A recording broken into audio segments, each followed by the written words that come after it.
You're irrelevant, my daughter-in-law sneered, smashing an iPhone on the table as my 65th birthday candles flickered. Guests looked away while I sat frozen humiliated in my own home. Since Vivian's death 3 years ago, I'd grown used to silence, but not cruelty this sharp. I smiled weakly, hiding the storm brewing inside. That night I washed dishes alone, her insult echoing like a gunshot. She thought I was a harmless old man stuck in dusty books, powerless in a digital world she ruled. She was wrong. I wasn't irrelevant, I was invisible, and invisibility is the perfect weapon. By the time they realized what I'd done, it would already be too late. Before we continue, please subscribe to the channel and let us know where you're listening in the comments. The cracked iPhone hit the table with a hollow thud, and 15 pairs of eyes turned to watch my humiliation unfold. Grandpa Fletcher, Meredith announced, with that Instagram-perfect smile gleaming under my 65th birthday candles.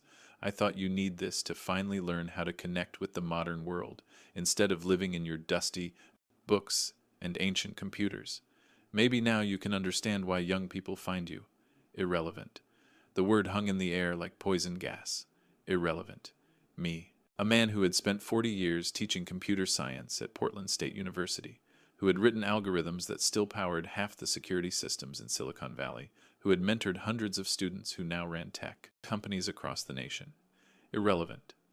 I stared at the broken device, its spider-webbed screen reflecting the warm glow of the birthday candles my son Caden had so carefully arranged. 3 years ago, Vivian would have been here to smooth over this moment with her gentle diplomacy, to find some way to turn Meredith's cruelty into an awkward joke. But Vivian was gone, taken by a heart attack that came without warning on a Tuesday morning while she was tending to her roses. Meredith Caden whispered, his face flushing red. "What are you doing?" But she wasn't finished. Oh no, my daughter-in-law was just getting started. She picked up the broken phone and held it toward the assembled guests, my former colleagues. From the university neighbors I'd known for decades, friends who had come to celebrate what should have been a joyful milestone. "I mean, look at him," she continued, her voice carrying that particular brand of millennial condescension that made my teeth ache.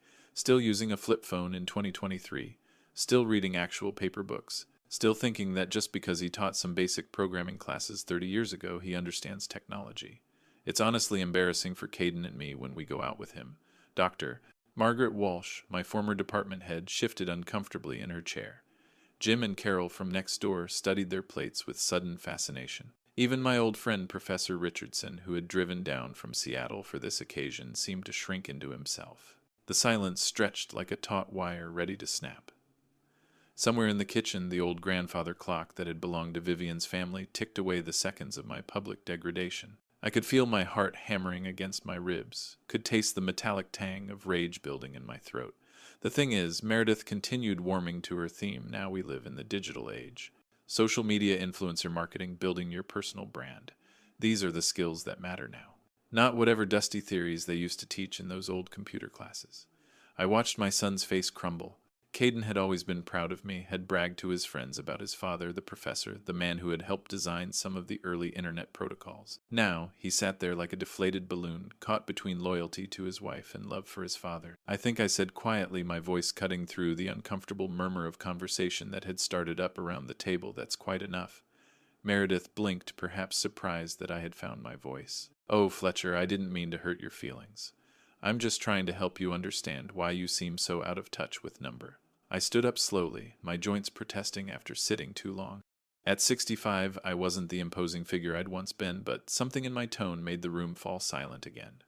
"You've made your point quite clearly, Meredith. Thank you for the thoughtful gift." I picked up the broken iPhone, feeling its weight in my palm. Such a small thing to carry such a large insult. Around the table, my guests began the awkward process of making excuses and gathering their things. Nobody wanted to witness any more of this family drama. As they filed out, offering hurried thanks and apologetic smiles, I caught fragments of whispered conversations.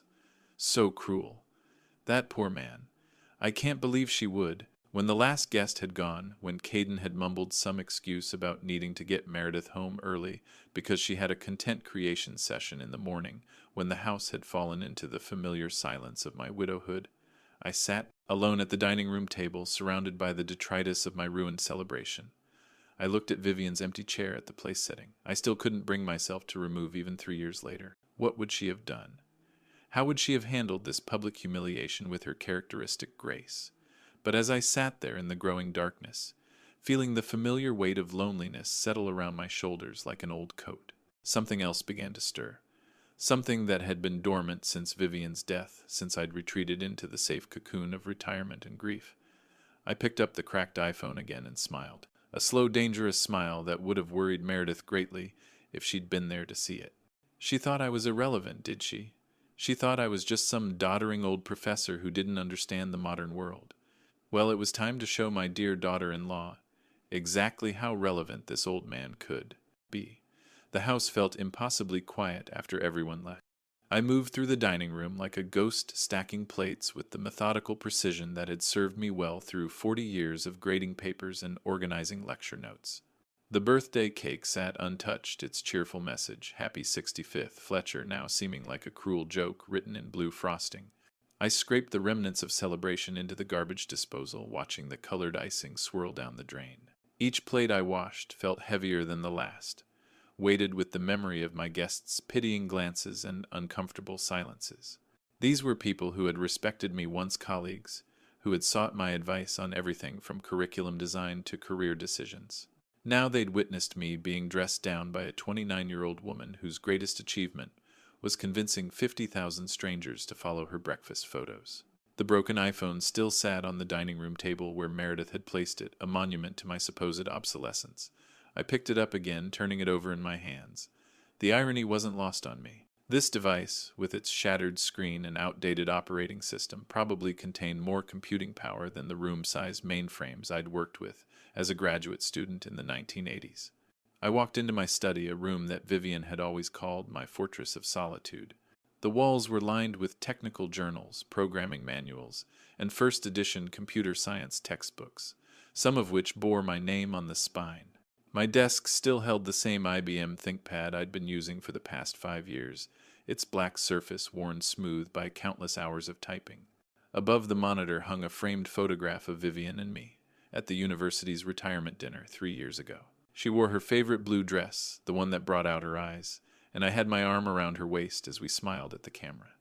She looked so alive in that picture, so vibrantly present.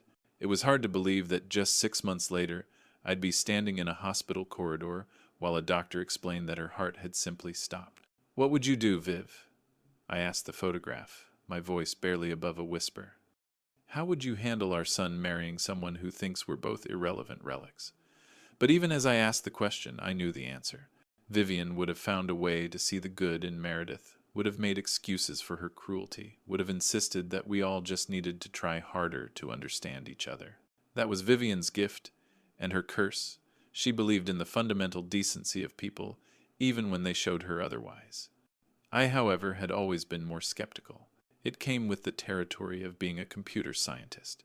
You learned to question assumptions, to test theories, to dig deeper when something didn't add up. And Meredith had never added up, not from the moment Caden had brought her home 2 years ago.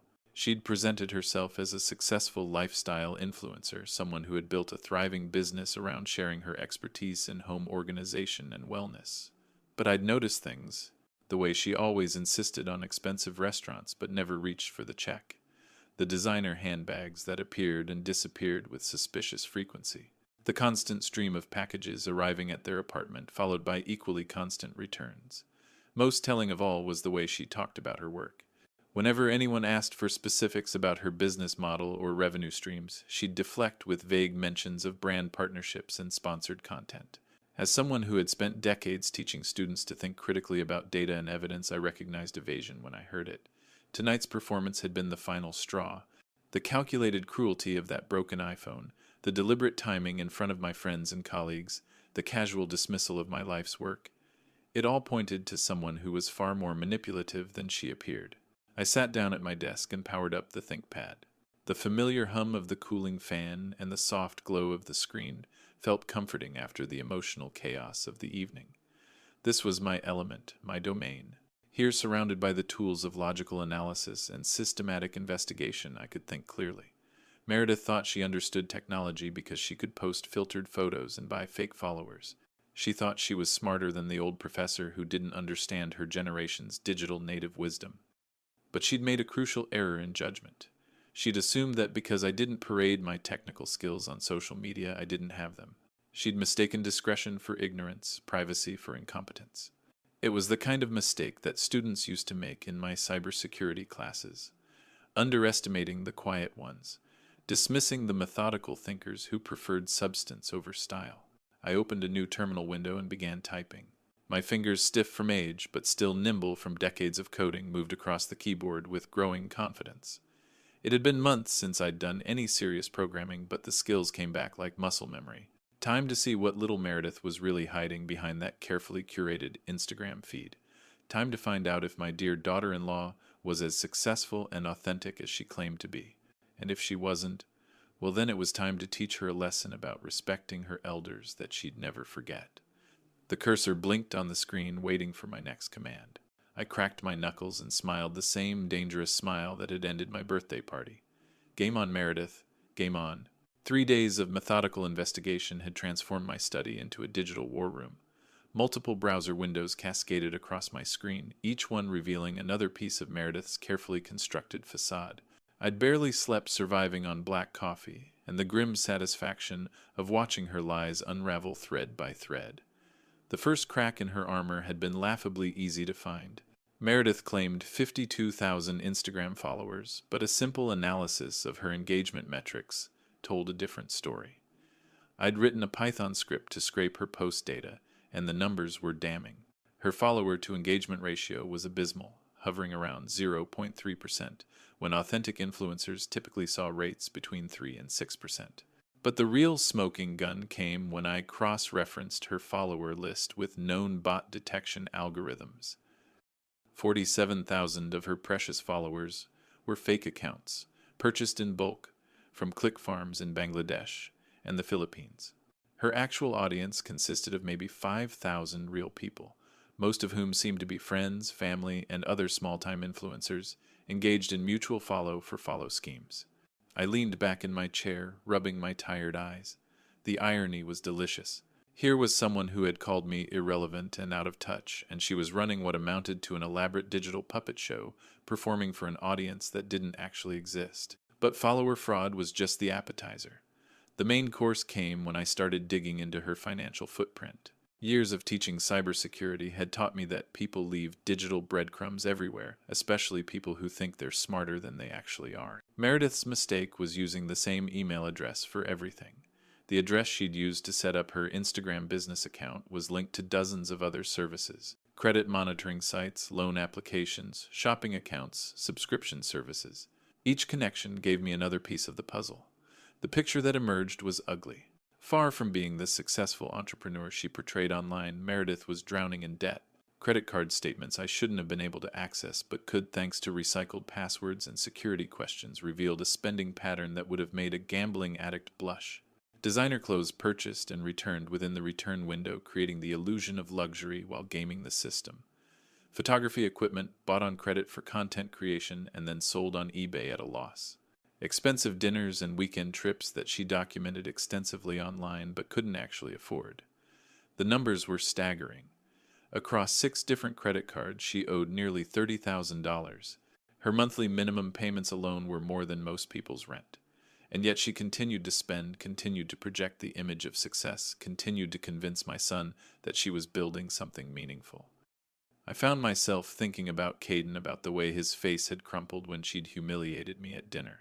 He worked 60-hour weeks as a software engineer, pulling down a solid 6-figure salary that should have been more than enough for a comfortable life. Where was all that money going? The answer came when I traced the payment histories more carefully. Caden wasn't just supporting himself and his wife.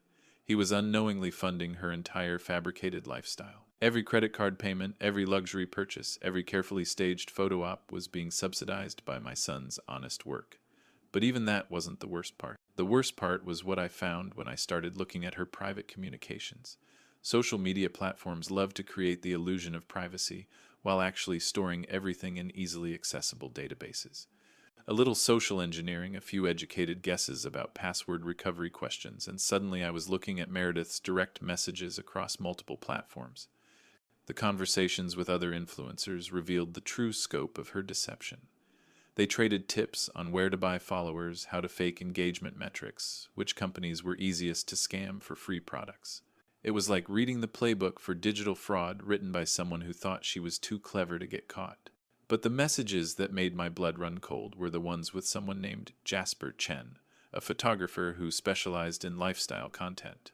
The tone of their exchanges was unmistakably intimate, filled with inside jokes and casual affection that spoke of a relationship far deeper than professional collaboration. Can't wait to see you next week. Read one message from just 2 days ago. I've missed having someone who actually understands what I'm trying to build here. Another from last month. Caden's working late again. Sometimes I wonder what I'm doing with someone who has no vision, no ambition beyond his little coding projects. My hands were shaking as I scrolled through months of correspondence. Here was my daughter-in-law, the woman my son loved and trusted, casually discussing her contempt for him with another man. Here was someone who was not only defrauding strangers on the internet, but betraying the person who was sacrificing everything to support her dreams. I saved screenshots of everything, organizing them into folders with the methodical precision that had served me well in academia. Evidence of fraud, evidence of financial deception, evidence of emotional infidelity. Each piece of the puzzle clicked into place with satisfying precision. The grandfather clock in the hallway chimed midnight, but I wasn't tired anymore. I was energized, focused, driven by a sense of purpose I hadn't felt since Vivian's death. This wasn't just about revenge anymore. This was about protecting my son from someone who was systematically destroying his life while making him pay for the privilege. I opened a new document and began typing up my findings, cross-referencing sources, and double-checking facts with the thoroughness of someone preparing a peer-reviewed paper. When I was finished, I had a 30-page report that would have made any forensic accountant proud. But simply exposing Meredith to Caden wouldn't be enough. She'd find a way to explain it away to make him doubt the evidence, to paint me as the bitter old man who couldn't accept his son's happiness. I needed something more dramatic, more public, more perfectly calibrated to match the humiliation she'd inflicted on me. I needed the perfect trap. The messages between Meredith and Jasper grew more damning the deeper I dug. What had started as professional correspondence about photo shoots had evolved into something that made my stomach turn with a mixture of rage and heartbreak for my son. "He's so predictable," Meredith had written just last week. "Comes home, microwaves some sad dinner, talks about his boring day fixing other people's code. I swear, sometimes I feel like I'm suffocating in his mediocrity." Jasper's response was equally cruel. "You deserve so much more than settling for some suburban engineer. Remember what we talked about.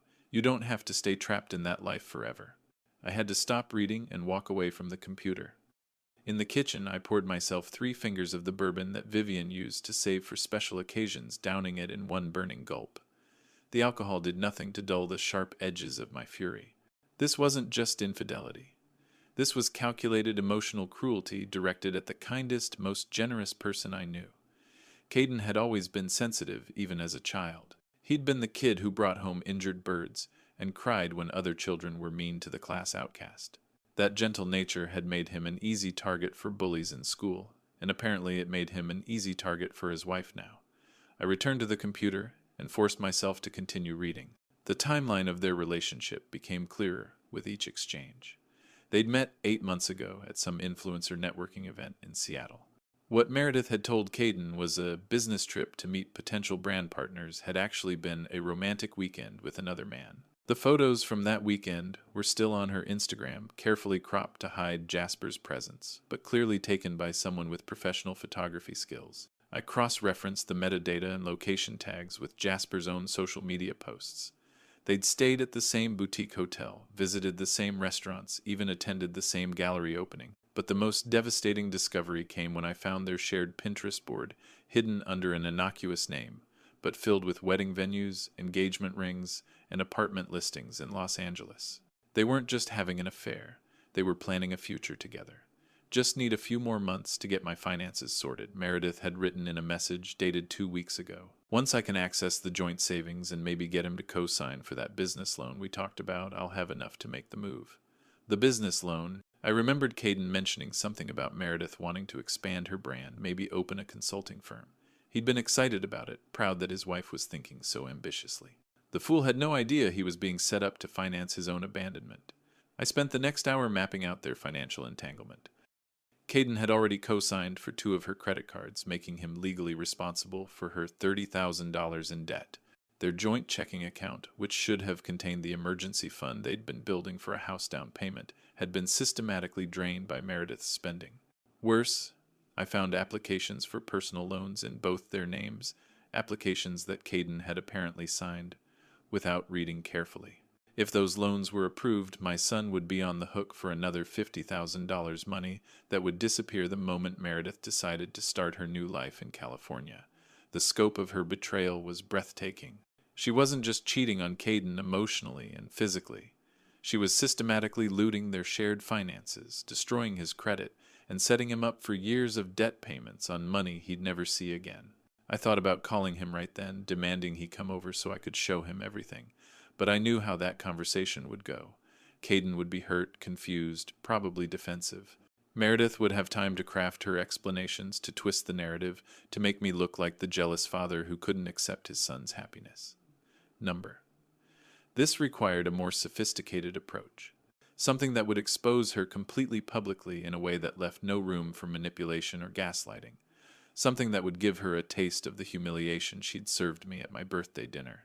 I leaned back in my chair and stared at the ceiling, letting my mind work through the possibilities.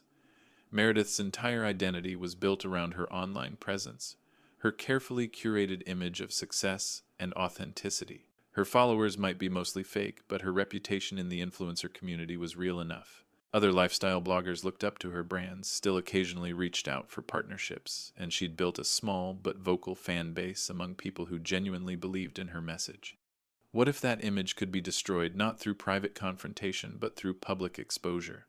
What if I could find a way to reveal her lies and betrayals to the very audience she'd worked so hard to deceive? The idea began to take shape slowly, like a photograph developing in a dark room. It would require careful planning, perfect timing, and a level of technical sophistication that would make full use of my decades of experience in cybersecurity and systems design. But most importantly, it would require patience. I couldn't let my anger drive me to act rashly. This had to be surgical, precise, devastating in its completeness. I opened a new document and began outlining my plan. Step 1. Create a credible fake identity that could approach Meredith as a potential business partner. Step 2. Offer her something too good to refuse, something that would make her drop her guard completely. Step 3. Arrange for her downfall to happen in the most public, most humiliating way possible. As I typed, I found myself thinking about the broken iPhone she'd given me, about the word that had started this whole chain of events. Irrelevant. She'd wanted to make me feel small, outdated, powerless in the face of her supposed digital native superiority. Soon she'd learn exactly how relevant this old professor could be when properly motivated. Soon she'd discover that some lessons are best taught by those who've spent their lives mastering the art of consequences. 2 weeks of meticulous preparation had brought me to this moment.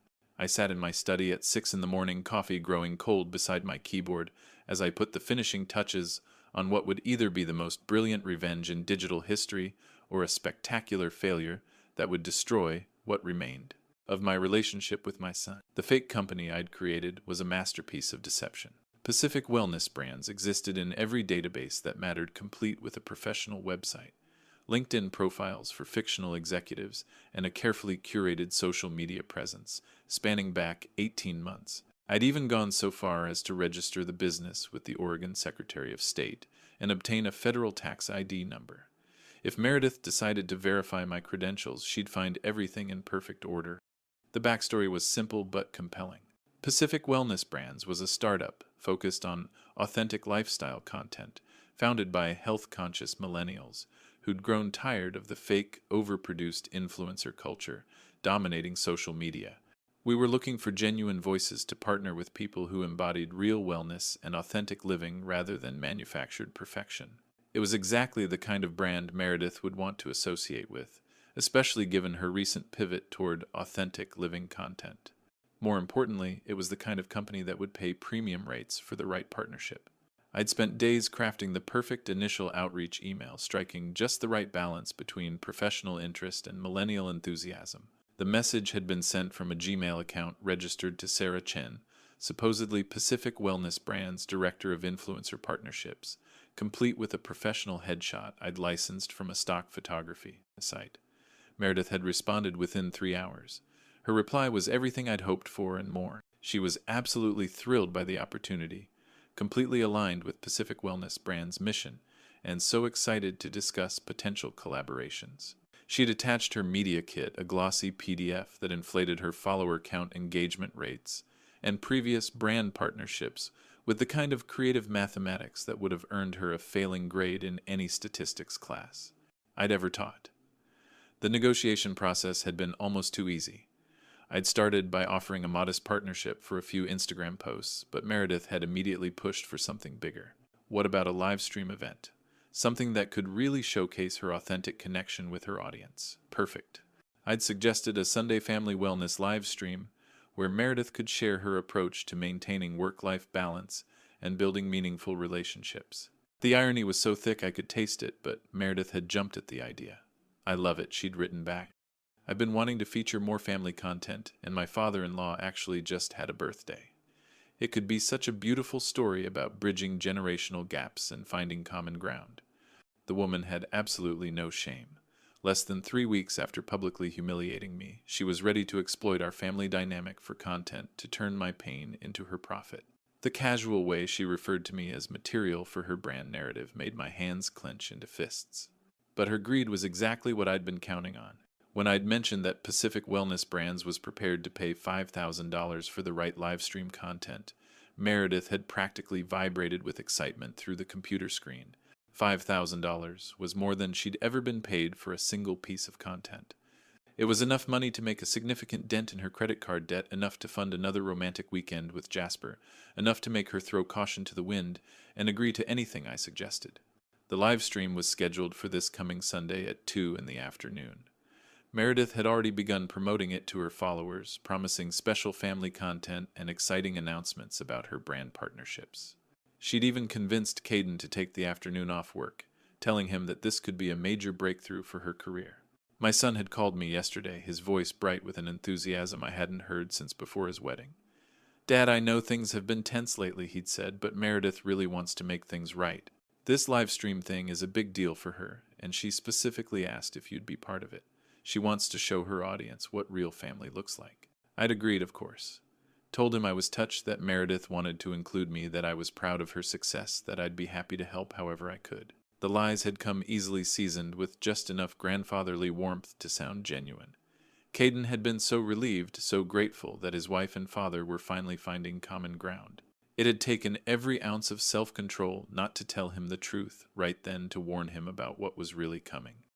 But the trap was too perfect to spring prematurely. In less than 48 hours, Meredith would be sitting in my living room, streaming live to whatever audience she could muster, completely unaware that she was about to become the star of her own public destruction. I'd spent the morning making final preparations. The technical setup was crucial. I needed multiple camera angles, perfect audio quality, and most importantly, complete control over what went out to the live stream. A few strategically placed devices would ensure that I could override Meredith's feed whenever necessary, turning her own platform against her. The evidence files were organized and ready, each piece of documentation saved in easily accessible folders. Screenshots of her fake follower purchases, bank statements showing her debt, intimate messages with Jasper loan applications she'd hidden from Caden, everything laid out in chronological order like exhibits in a trial. But the real masterstroke was the audience I'd been quietly building for Pacific Wellness Brands. Over the past 2 weeks, I'd used targeted advertising and social media manipulation to attract followers who were specifically interested in authentic lifestyle content and influencer accountability. Many of them were recovering from their own experiences with fake influencers, people who'd been burned by purchasing products or courses from creators who turned out to be frauds. When Meredith went live on Sunday, she'd be performing for an audience that was primed to spot and punish exactly the kind of deception she'd built her career on.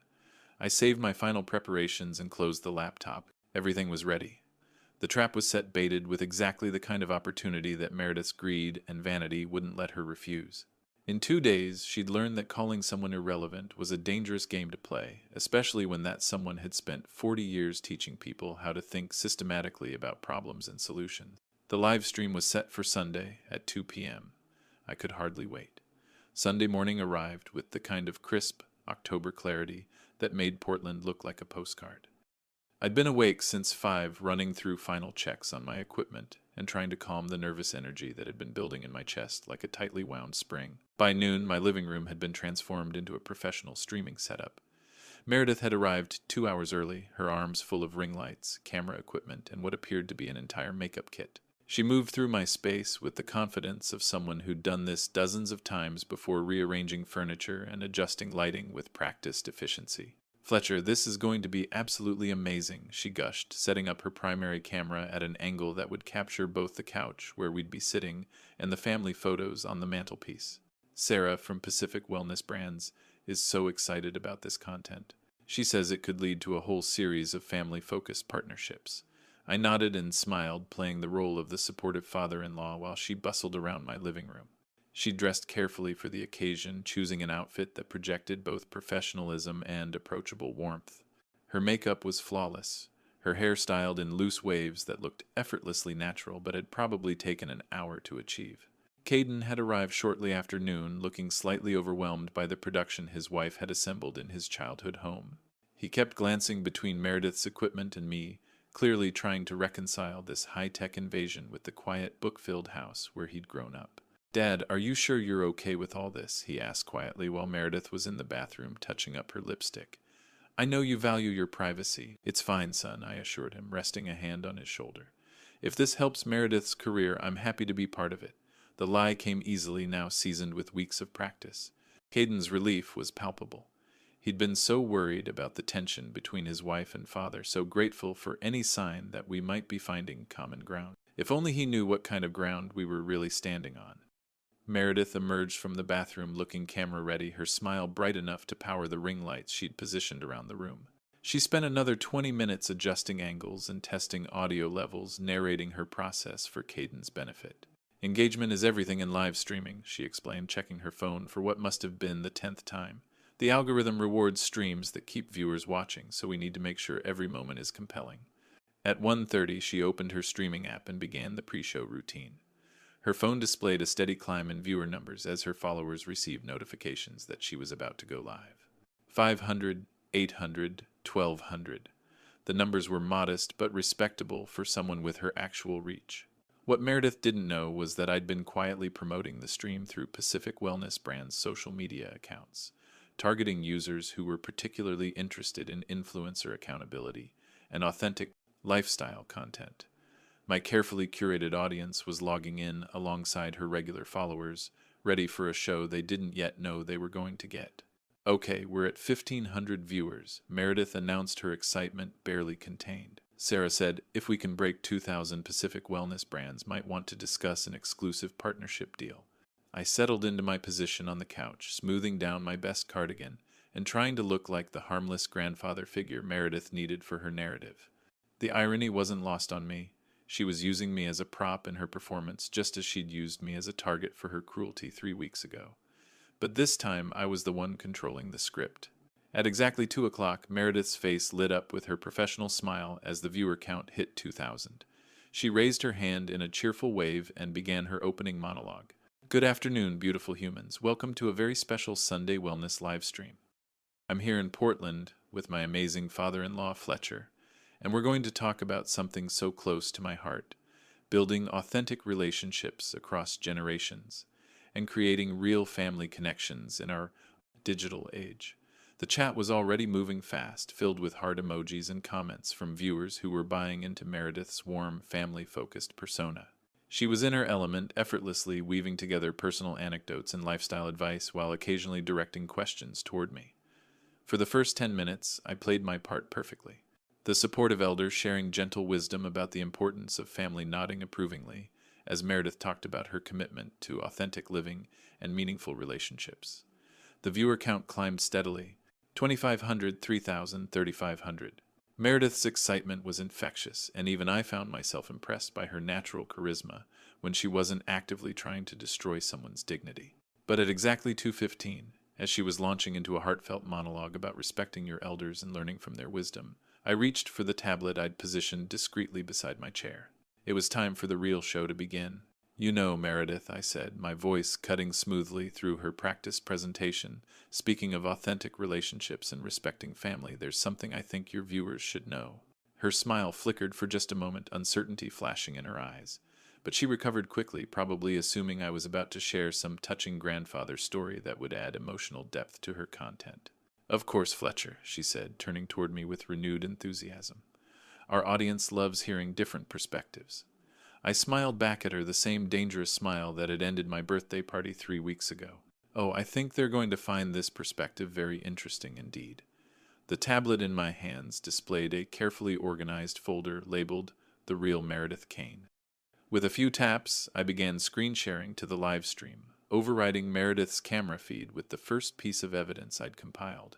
What I think your audience should know, I continued, my voice steady and professorial, is what authentic living really looks like when the cameras are off.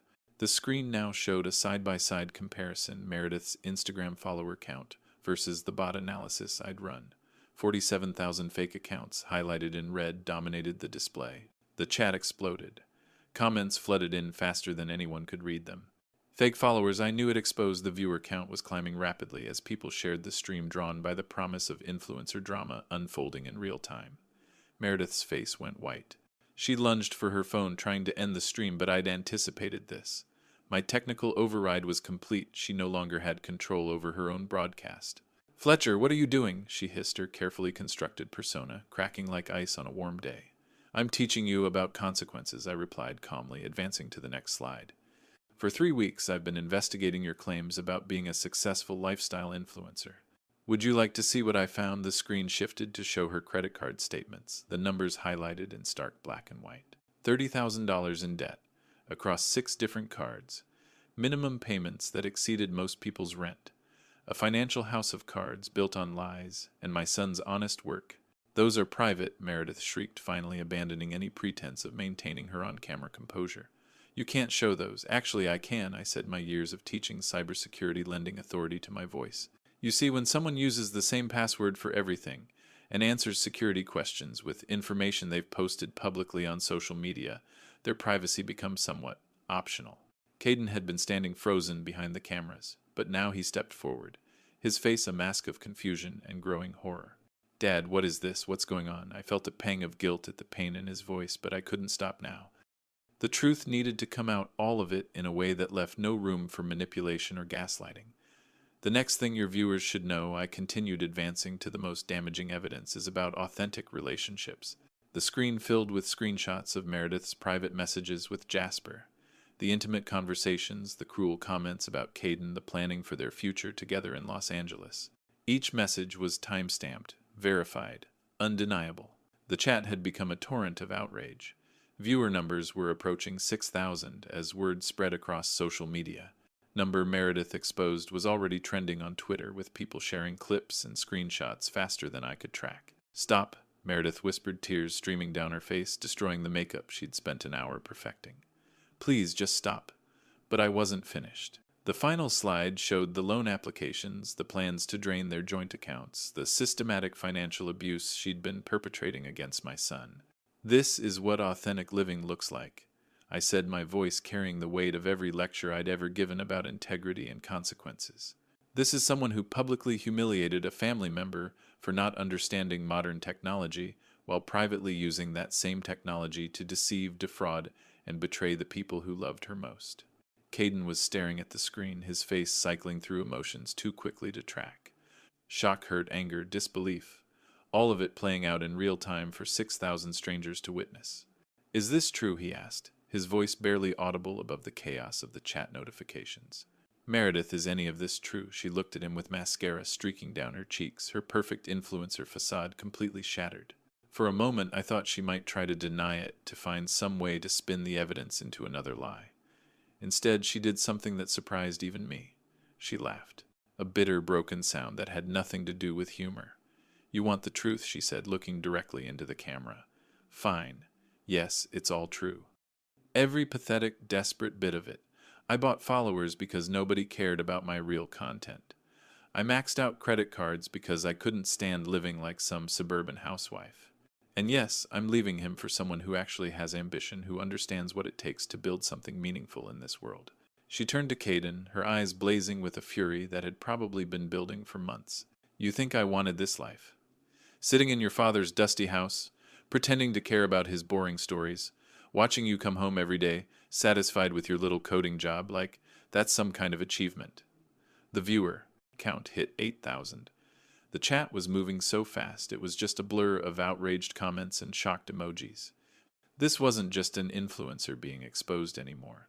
This was a marriage disintegrating in real time, broadcast to thousands of strangers. Caden stood there for a long moment, absorbing the full scope of his wife's betrayal. When he finally spoke, his voice was quiet but steady. "Get out," he said. "Pack your things and get out of my father's house." Meredith looked around the room as if seeing it clearly for the first time. The ring lights she'd set up, the cameras still recording the evidence of her lies displayed on screens for the world to see. She grabbed her purse and headed for the door, pausing only to look back at me with pure hatred. "You think you've won something here?" she spat. "You've destroyed your own son's marriage. You've humiliated him in front of thousands of people. What kind of father does that?" I met her gaze steadily. "The kind who remembers what you said about irrelevant old men," I replied.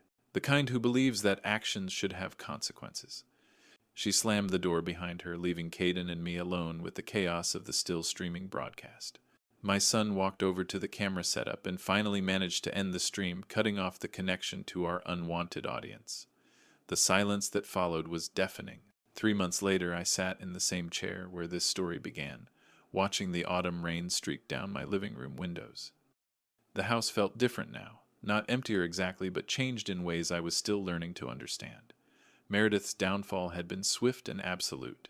The live stream had been clipped, shared, and dissected across every social media platform imaginable. Number Meredith exposed had trended for 3 days straight, spawning countless reaction videos, think pieces about influencer culture, and even a segment on a popular morning talk show about the dangers of fake online personas. Her remaining real followers had abandoned her en masse. Brands that had been considering partnerships quietly withdrew their offers. The lifestyle consulting business she'd dreamed of building with Jasper never materialized. Apparently being publicly exposed as a fraud wasn't the kind of publicity that attracted clients seeking authentic living advice. Last I'd heard through mutual acquaintances, she was working at a marketing firm in Los Angeles. Her influencer dreams reduced to managing social media accounts for small businesses. Jasper, faced with the reality of supporting someone whose reputation had been destroyed, had quietly ended their relationship within weeks of her arrival in California. The irony wasn't lost on me. In trying to build a fake empire of digital influence, she'd ended up exactly where she'd started, working for someone else invisible in the crowd of millions, trying to make it in a city that chewed up dreamers and spit them out daily. But if I'd expected to feel satisfaction from her destruction, I'd been disappointed. The victory felt hollow, tainted by the cost it had extracted from the person I'd been trying to protect. Caden had moved back into his old bedroom for 2 weeks, after the divorce papers were filed, but the atmosphere between us had been strained in ways that went beyond simple awkwardness. He'd been grateful, yes, for being shown the truth about his wife's betrayals, but he'd also been humiliated, hurt not just by Meredith's deception, but by the public nature of its exposure. "You could have told me privately," he'd said during one of our few real conversations during those difficult weeks. "You could have shown me the evidence, let me decide how to handle it. Instead, you turned my marriage into a public spectacle for 8,000 strangers." I'd tried to explain my reasoning, to help him understand that Meredith would have found ways to manipulate the situation if confronted privately. But even as I spoke the words, I could hear how they sounded, like justifications from someone who'd chosen revenge over protection, spectacle over discretion. The truth was more complicated than either of us wanted to admit. Yes, I'd been protecting him from further financial and emotional damage. But I'd also been satisfying my own need for vindication, my own desire to see the woman who'd humiliated me get a taste of her own medicine. Now, sitting alone in my study on a rainy Thursday afternoon, I found myself questioning whether the price had been worth paying. Caden had eventually moved into his own apartment across town, a modest one-bedroom place that reflected his newly simplified financial situation. The divorce had been expensive, and untangling Meredith's debts from his credit had required lawyers, accountants, and a level of financial scrutiny that had left him emotionally drained. We saw each other now maybe once a month, usually for dinner at a neutral restaurant, where we could maintain the polite fiction that our relationship hadn't been fundamentally altered by what I'd done. He was rebuilding his life with characteristic determination, but there was a wariness in his eyes when he looked at me now, a caution that hadn't been there before. Last week, he'd started dating someone new, a librarian named Sarah who shared his love of quiet evenings and genuine conversation. When he'd mentioned her, his face had lit up in a way I hadn't seen since before his marriage to Meredith. But he hadn't invited me to meet her yet, and I suspected he might not for a long time. The doorbell rang, interrupting my brooding. I wasn't expecting anyone, and visitors had become rare since word of the live stream incident had spread through my social circles.